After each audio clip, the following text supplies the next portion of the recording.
Alright, so today we'll be talking about X-ray attacks, as well as we'll go take a look at some checkmates, plus some combinations, and also probably if we have some time left, we'll also go through pawn breakthroughs, right? So let's start with something very interesting. It's one of my favorites. It's called the X-ray attack. So if you ask me what an X-ray attack is, an X-ray attack is when one of your pieces defends another one of your pieces through an opponent's piece. So it's basically like skewering your own piece, right? So let's talk about, like, let's say this position that you can see on the board, and you have to checkmate in three moves. There are multiple ways to checkmate. For example, one of the ways would be to play a move like queen c7, because this definitely helps you win material, right? Because after queen captures c7, uh, rook a8 is a checkmate, correct? Similarly, if you take a look at other ways, there are multiple ways, but if you have to checkmate using an X-ray attack, let's talk about the first possible check that you can give, right? This is just for our own demonstration, just for us to be able to understand an X-ray attack in a better way possible. So first you play the move rook to a8 check, correct? And what this move does is it sort of forces black to play the only move available, right? And the only move available is quite evident, which is to go back, force the rook to go back to c8, right?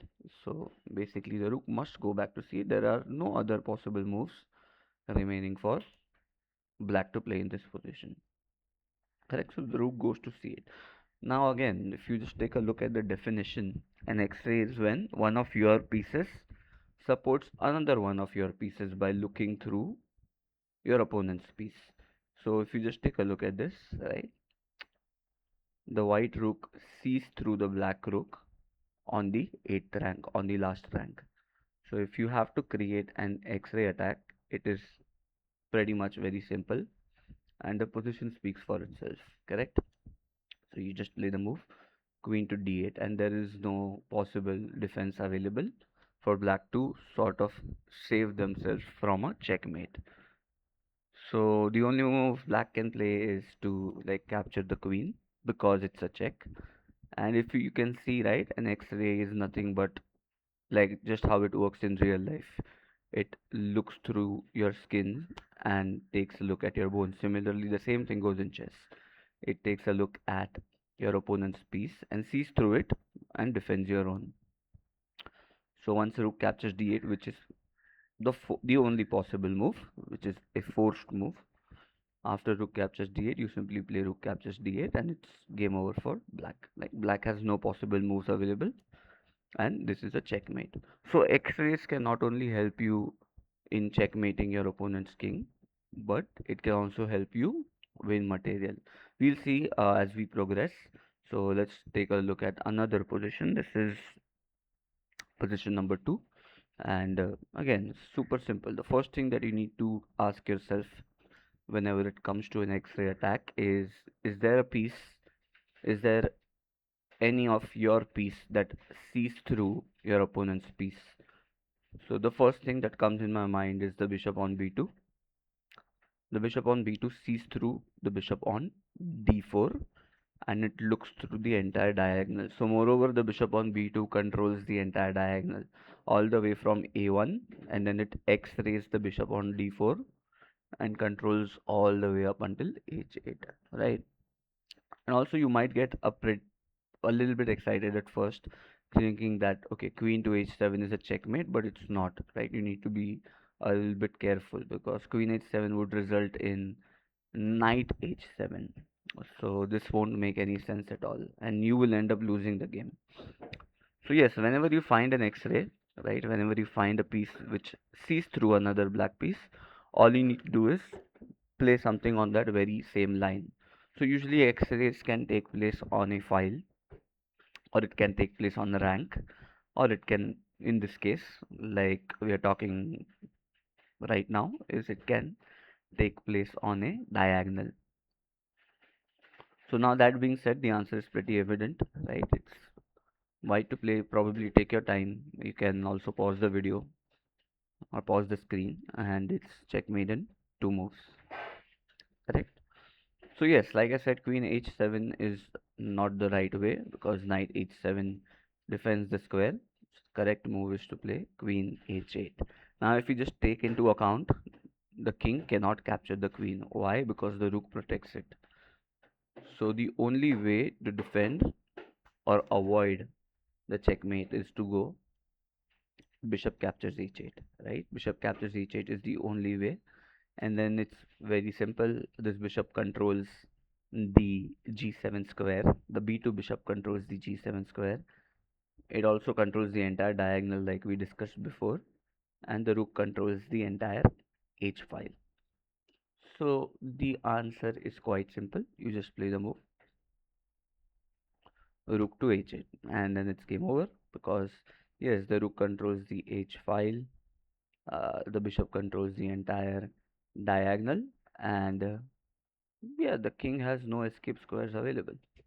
All right. So the first thing you need to do whenever you see a position, and if you've been particularly, and it has been particularly said that you need to checkmate or win material via an X-ray, you always need to take a look at which piece uh, sees through another black piece, right? Which piece sees through your opponent's piece, and then take place, and the action will take place on that particular line, the file, the rank, or the diagonal.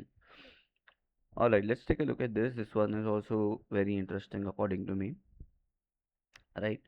So, uh, probably the first one, the first move is queen g6, right? It looks very interesting to play the move queen g6. Why? Because if rook captures f2, then we have a beautiful attack, a beautiful X-ray attack. For example, queen captures g6. Let's say if before we talk anything about rook captures f2, let's say if queen captures g6 again, then rook f8 is a simple back rank mate. But then there might be different opinion that you might possess. Like for example, what happens if pawn captures g6? Then rook captures f8 is pretty much simple, and then king captures h7. I mean, king moving to h7 can lead to a quite bit of what do you call complications, which indeed would favor white most of the times. Because let's say if the rook captures e5, then our rook goes to, let's say like this, rook goes to e8, rook goes to h8, king captures h8, and then knight f7 is like a beautiful tactic, and black pawns are scattered everywhere, whereas we have connected pawns. For example, if the king goes to g8, then knight captures the queen, rook captures the knight, and so on and so forth. Similarly, if the pawn takes, right, definitely we need to first capture the rook.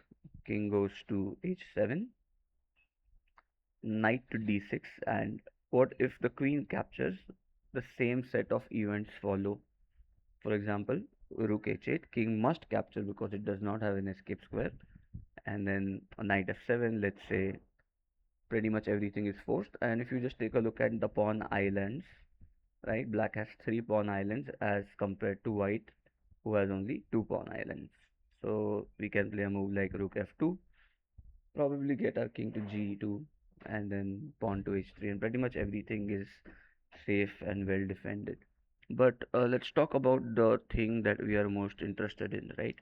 What happens if queen g6? Queen g6, they already discussed that rook f8 leads to a checkmate right away, correct? But what happens if rook captures f2? Yeah, probably the best thing is to save our queen by giving a check, right? And if you just take a look at this, the rook on f1 sees through the rook on f2, which means it x-rays the rook on f2. It x-rays the black rook on f2. So the following set of moves is uh, quite evident, which is queen to e8. The rook must go to f8, right? There is no other option left, no other squares for the king to escape. Rook should go to f8, and there are multiple ways, like not multiple, but probably two options. First one is to take with the queen. Queen captures f8 is game over. And the other one is to take with the rook. Rook captures f8 is game over. Okay, let's take a look at three more positions when it comes to this theme. Right, probably this is one of my favorite ones. Let's flip the board because it's black to play. So take your time, probably pause this video, and probably you can think for about a couple of minutes, or probably 3 or 4 minutes. Right, so the best way to go about this is definitely you also need to make sure that our king is exposed, right? So forced moves would definitely make a lot of sense. For example, the first forced check that I can see is to play the move queen to f3, right? There are two options available, which is queen to g2 and rook to g2. Rook to g2 would lead to a dead end right away. It would lead to an unfortunate checkmate, and this is the worst possible move white can play in this position because of rook e1, as the queen pins the knight. I mean, the queen pins the rook. So yeah, rook e1 would lead to an instant checkmate. So playing moves like rook to g2 is a disaster of sorts. So if you just go on the process of elimination, the only possible move is to go queen g2, right? Only possible move is to go queen g2, and then yes, this is an x-ray, right? This is an x-ray, and which is something that we're going to talk about. Another x-ray is to play the move rook e2. Now queen f3 is forced. Queen captures f3 is forced in a way, because if you like, firstly you cannot move the queen because it's pinned. The white queen is pinned, and if queen captures f3, then rook captures h2 is a brilliant checkmate, right? Another way would be, okay, let's say once you play rook e2 and they still don't want to give up, probably you can, if they play a move like h3, you can just go right away and like checkmate in like three moves, as they say. Like the first move is rook g2, second one, of course, it's pretty forced, because if they did not take back, then it would lead nowhere. Queen f1, and this is a nice little pattern which, if you can by heart or if you remember, would be really great. So yes, you can go like queen f1, and then you can move your queen to h3. All right, perfect. So far so good. Let's move on to our next position, right? Firstly, okay, if you need to create an x-ray, something must happen on rank number 8. So when I say something must happen on rank number 8, probably the best course of action would be to play rook c8. Okay, so there are a couple of moves over here. Let's say if queen captures the pawn, then there is always an x-ray, already an x-ray available, and then you can play queen f8, rook captures is game over, right? But why would black do so when black can simply capture the rook with the black rook, right? And this would need lead to nowhere.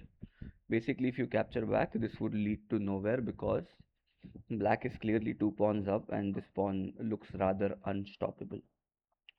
So the best course of action is to use another theme, which is decoy or deflection, right? Decoy or deflection, as in to remove the defender. So you probably want to play this move, but you need to get rid of the queen. So you can get rid of the queen by playing a move like uh, queen to e7. If queen captures e7, now this rook is no longer defended. So yes, pawn captures the rook would result in an instant checkmate. If the queen goes to c8, for that matter, right? If the queen goes to c8, you can just promote it to another queen. Instead of capturing back, you can just promote. Rook takes, queen goes back, and then queen captures is game over. Alright, let's talk about another position. Right, let's take a look at another position. So this actually happened in a real game, correct? And probably yes, this is the move that took place. So basically, if there is no pawn available on f7, right? Let's say if there is no pawn available on f7, white can easily play a move like,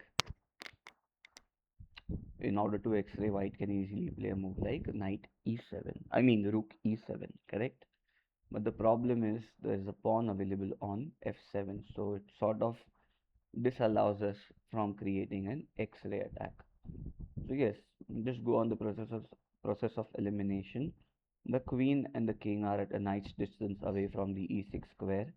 So best course is firstly you fork the king and the queen, and are they should take it. If they do not, then yeah, this is simply losing because of knight captures c7. And once they take, the action on the board unfolds. For example, if pawn captures e6, then now you clearly have an x-ray because the queen looks through the queen and takes a look at the king. So you can place your rook to e7, queen captures e7, and queen captures e7 leads to nowhere, which is exactly what happened in the game. And then king went to h6, queen captures e6. Queen has a lot of activity going on, as well as there are a lot of pawns. The black king is sort of trapped, and yes, this happened in between Luke Van Valley and Vasily Ivanchuk. So Vasily won the game by playing a brilliancy, which is to go knight e6 in this position. Alright, so as you can see on the right hand side of the screen, you can always book in demos, you can always reach out to the number given down below, right? And there will be more details available in the description, wherein you can take a look at the achievements of our academy. You can book a demo with the academy, or you can directly get in touch with the coach. All right. So that's pretty much it when it comes to X-ray attack. And the next topic that we'll be discussing soon would be taking a look at some checkmates as well as some combinations, and so on and so forth. We'll also take a look at uh, pawn breakthroughs, right? So pretty much that's it for today, and you will see as we progress. All right.